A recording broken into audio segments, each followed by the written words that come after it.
Jangan Thank you.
Hanuman ji आ गए और यहाँ आते हैं तो सारे बंदर खुश हो जाते हैं, क्योंकि सुग्रीव जी ने बस 1 महीने की अवधि दिया था। 1 महीने में अगर सीता जी का पता नहीं लगेगा तो मैं सारे बंदरों को, भाई राजा थे बोल दिए थे, आदेश था उनका। तो देखिए चाटुकारिता क्या होती है, आज के जमाने की बात और उस समय की बात। ऐसे होना चाहिए। आजकल क्या है कि कहीं भी किसी भी ऑर्गेनाइजेशन में काम कोई और करता है और उसका श्रेय कोई और लेता है, आगे बता के जल्दी जल्दी, सर मैंने तो ये कर दिया, मैंने तो वो कर दिया। करने वाला कोई और है और चाटुकार लोग, लेकिन चाटुकारिता का ही जमाना है, क्या करेंगे। लेकिन चीज़ों को जानना चाहिए और अपने अंदर वो भाव ना आए, इसमें कमी रखनी चाहिए। ये सब कहना बड़ा आसान है, करना थोड़ा मुश्किल है, लेकिन धीरे धीरे अभ्यास में लाना है। अब हनुमान जी काम करके आते हैं, लेकिन ये होती है किसी भी ऑर्गेनाइजेशन का, चाहे किसी भी उसका, जब बड़ा है तो बड़ा ही बात करेगा, छोटे को बात नहीं करनी चाहिए। आजकल के तो बच्चे ही बाप को समझाने लग जाते हैं। तो अभी क्या है कि वहाँ जाते हैं, वो चाहते तो डायरेक्ट हनुमान जी राम जी से कह सकते थे भाई मैं सीता का पता लगा के आ गया, लेकिन वो उनको डायरेक्ट नहीं बताया। ये कुछ प्रोटोकॉल फौज में निभाया जाता है। ये बात अलग है कि वो कोई अपने भाव से नहीं, जबरदस्ती डंडे के बल पर डिसिप्लिन है, लेकिन फौज में इस बात का बहुत ध्यान रखा जाता है। प्रोटोकॉल बिल्कुल निभाना है। कोई भी कहीं जाके बात कहेगा तो जिसका जहाँ हक है वही बात करेगा। यहाँ भी वही बात हुई, वो जाके सुग्रीव जी को कहे, और सुग्रीव जी कितने महान व्यक्ति, वो सबसे पहले यही बोल देते हैं कि नाथ काज की है हनुमाना। बोले हे भगवान, हे राम जी, हे स्वामी, ये जो काम किया है ये हनुमान जी ने किया। सबसे पहले यही बता दिया। वो उसका श्रेय अपने ऊपर ना लेके बल्कि तुरंत क्लियर कर देते हैं, इससे पहले कि राम जी को कुछ मन में शंका हो तो पहले ही वो बोल देते। कितनी क्लियरिटी है कि नाथ काज कीन्हे हनुमाना और राखे सकल कठिन के फिर सारे बंदरों का जान बचा लिया हनुमान। मतलब मैंने नहीं किया ये काम, हनुमान ने किया। लेकिन अब वहाँ भी देखिए अभिमान, हनुमान जी बोलते हैं कि मैंने तो कुछ किया ही नहीं, ये तो सब आपकी कृपा है। मैं तो बंदर हूँ, बंदर का स्वभाव है इधर से उधर कूदना, इधर उधर कूदा, लंका वालों ने मेरी पूंछ में आग लगा दिया, लंका जल गई। तो मैंने तो, मुझे नहीं लगता कि मैं कुछ किया। इतना अभिमान रहित होकर काम करना चाहिए। लेकिन फिर भी आता नहीं, छोटा सा काम करके आदमी सोचता है कि वैसे तो बहुत बड़ा काम कर दिया। और ये भाव अगर ना है ना तो वास्तव में आपकी भक्ति पूजा सब सफल है। जहाँ अभिमान आ गया वही काम खत्म हो गया। मंदिर में भी दूसरा चीज एक और बताना चाहता था, जब सारी बंदर सेना आती है तो फटिक शिला बैठे दो भाई, ये दोनों राम और लक्ष्मण एक पत्थर की शिला है उस पर बैठ जाते हैं। क्यों बैठते हैं? क्यों कि जो स्वामी है, जो राजा है, तो उसका स्थान हमेशा ऊंचा होना चाहिए। इस मंदिर में स्वामी और राजा कौन है? प्रभु श्री राम। तो मंदिर में अगर आते हैं आप, अगर आप बैठ सकते हैं नीचे तो आपको हमेशा नीचे बैठना चाहिए, अपने राजा से नीचे होना चाहिए। अब ये नहीं कि आप मंदिर में आके और सोफा ढूंढ रहे हैं कि भाई मैं तो ग्राम पंचायत का सदस्य हूँ, मैं एमएलए हूँ और मेरे लिए सोफा चाहिए, नहीं तो आप मेरी भी। तो सोफा अगर ढूंढ रहे हो तो ऐसे ही आदमी को टाइम नहीं मिल रहा है, 5 मिनट काम 10 मिनट मिल रहा है सत्संग में पूजा में जाने का, उसका भी पुण्य आपको नहीं मिला।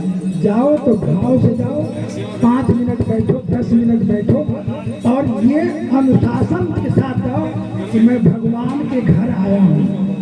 जैसे आप किसी बड़े आदमी के घर जाते हैं और डरे सामने से रहते हैं, उस भाव में जब तक मंदिर में बैठते हैं उस भाव में रहना चाहिए।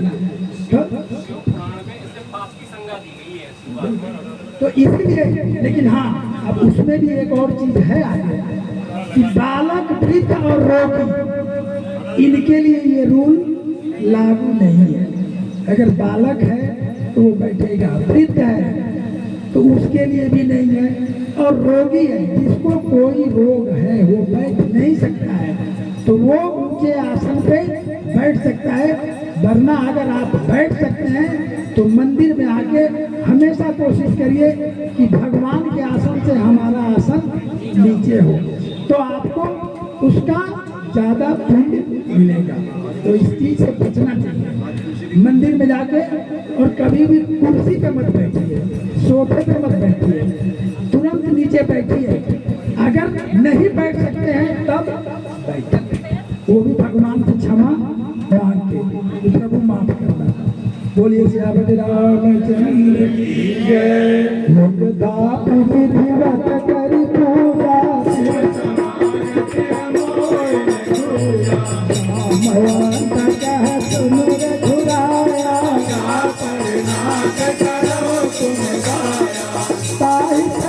सुख कुशल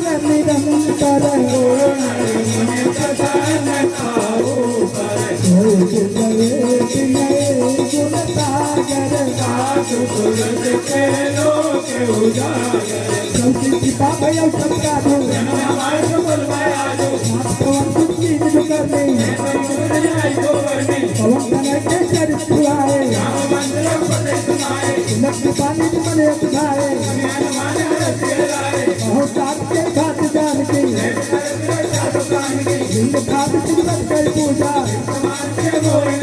नाम पारू तिलक की जान तुम्हारे बात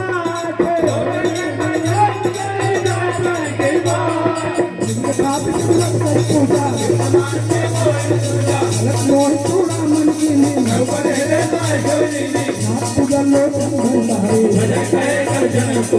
अनुष्ठे जगह चलना मन जब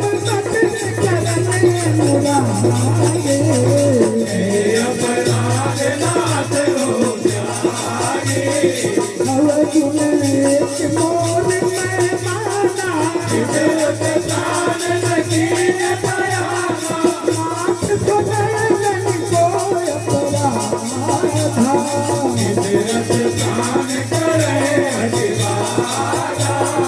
सिदा आगे चंदूल समीरा वही चंदी नहीं लागी सीता गंजे सिताला जिनके साथ बस कर पूजा जिनकी करुणा लिखे जान कलम संगे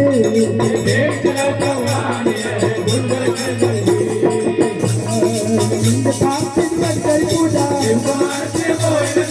उनसे जादू कर सुनिया संकाय मन मन जाए कान मंदत पत्र सोई साथ संज्ञात धाम की उनका कोई समान उपकारे उपकार करो तोरा तुम कोई नहीं तुम कभी तो तुम जाता लिंग का फिर कर पूजा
Gaani parab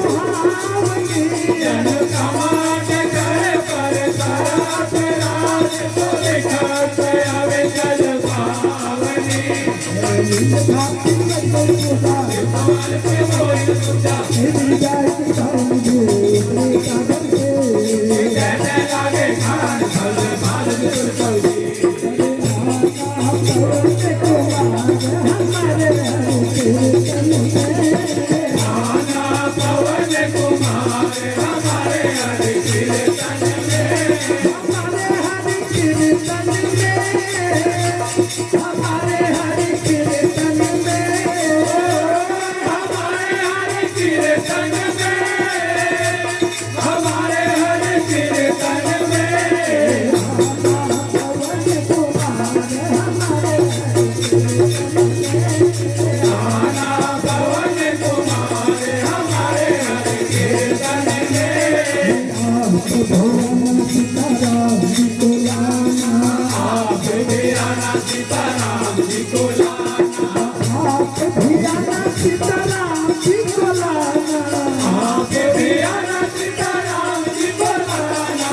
जी को लाना, शिव जी को लाना, गौरा जी को लाना, शिव जी को लाना, गौरा जी को लाना, शिव जी को लाना, समझो के तारे को लाना हमारे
काम क्रोध मद लोभ सब नाथ नरक के अंत।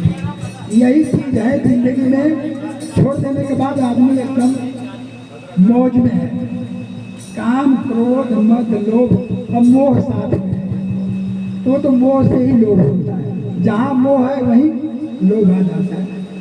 तो इनको छोड़ना, क्यों कि आदमी कोई भी पाप करता है तो ये पांचों, ये चारों के वशीभूत होके करता है। कामी बनेगा तब पाप करेगा, क्रोधी होगा क्रोध में आके पाप करेगा, अभिमान में आएगा तो करेगा, और लोभ में आएगा तो करेगा। तो कोशिश हमेशा यही रहनी चाहिए कि काम क्रोध मद लोभ सब नाथ नरक के तंत्र असब परिहरि रघुवीर रही भजो भजेंगे सब। ये सब कुछ छोड़ के अब भगवान को, अब समस्या दूसरी है, भाई भगवान को ही क्यों भजे? भाई भगवान को क्यों भजे? तुलसी बाबा ने तो लिख दिया कि काम क्रोध लोभ मोह छोड़ के और भगवान को भजे। भगवान को क्यों भजे? अब भगवान के बारे में तो बहुत लोगों को शंकाएं हो जाती हैं। क्यों? भगवान मनुष्य रूप में आए हैं तो लोग मनुष्य ही समझने लग जाते हैं भगवान को। लेकिन भगवान जो है, ये भूल कभी मत रखिए, भगवान मनुष्य रूप में आए हैं लेकिन वो मनुष्य नहीं है, वो ब्रह्म है।